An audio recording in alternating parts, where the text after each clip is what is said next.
विद्यार्थियों के साथ जहाँ कहीं पे भी शोषण होता है, सरकारें जब मौन होकर बैठती है तो उनको सोई हुई सरकार को जगाने के लिए युवाओं को आगे आना होगा। छात्र को हमेशा से जब भी कोई युवा कोई बात उठाने आगे आता है तो उसको जाति के नाम पे, धर्म के नाम पर, संगठन के नाम पर बांट दिया जाता है ताकि कोई युवा अपनी बात को मजबूती से नहीं रख पाए। हम सब छात्र, छत्तीस कौम के छात्र, छत्तीस कौम के युवा एक जाजम पर बैठ के हम हमारे अधिकार और हक की लड़ाई को लड़ें। पहली बात तो ये कि बेरोजगारी और साथ ही साथ में विद्यार्थियों के साथ में जो अनैतिक ढंग से लूट और शोषण हो रहा था फीस के नाम पर कॉलेजेस और यूनिवर्सिटीज़ में, उसके खिलाफ में हमारी मुख्य रूप से भूमिका थी। और साथ ही साथ में बेरोजगार भाइयों के साथ में जो शोषण और अत्याचार हो रहा है उसको लेकर था। और रही बात दूसरी, कन्हैया जी तो दिल्ली हैं, हम जोधपुर से आते हैं और हमारे अपनायत के शहर से आते हैं, तो हमको उनसे न जोड़िए, बिल्कुल भी नहीं। मैं आपको बताना चाहूँगा कि जयपुर आने का मुख्य कारण है कि हमारे राजस्थान की विधानसभा जयपुर में है और सोई हुई सरकार को जगाने के लिए युवाओं को आगे आना होगा।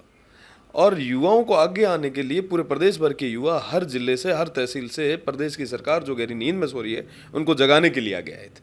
और रही बात दूसरी, विद्यार्थियों के साथ जहाँ कहीं पे भी शोषण होता है, सरकारें जब मौन होकर बैठती है तो उनको जगाने का प्रयास हम युवा ही तो करेंगे कौन? ये हमारा कर्तव्य है और हम हमारे कर्तव्य की पालना करें। देखो साहब, ठप्पा लगाने वाले लगाएंगे, जनता जानती है।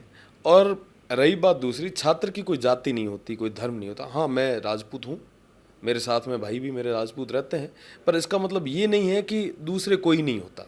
छात्र को हमेशा से जब भी कोई युवा कोई बात उठाने आगे आता है तो उसको जाति के नाम पे, धर्म के नाम पर, संगठन के नाम पर बांट दिया जाता है ताकि कोई युवा अपनी बात को मजबूती से नहीं रख पाए। उसको कोई ना कोई रंग दे दिया जाता है और इस प्रकार का रंग, सामान्य से बात है कि कहीं ना कहीं कमजोर करने के लिए रंग दिया जाता है। पर मैं आपको विश्वास के साथ कह सकता हूँ, दावे के साथ कह सकता हूँ, हम सब छात्र, छत्तीस कौम के छात्र, छत्तीस कौम के युवा एक जाजम पर बैठ के हम हमारे अधिकार और हक की लड़ाई को लड़ रहे हैं।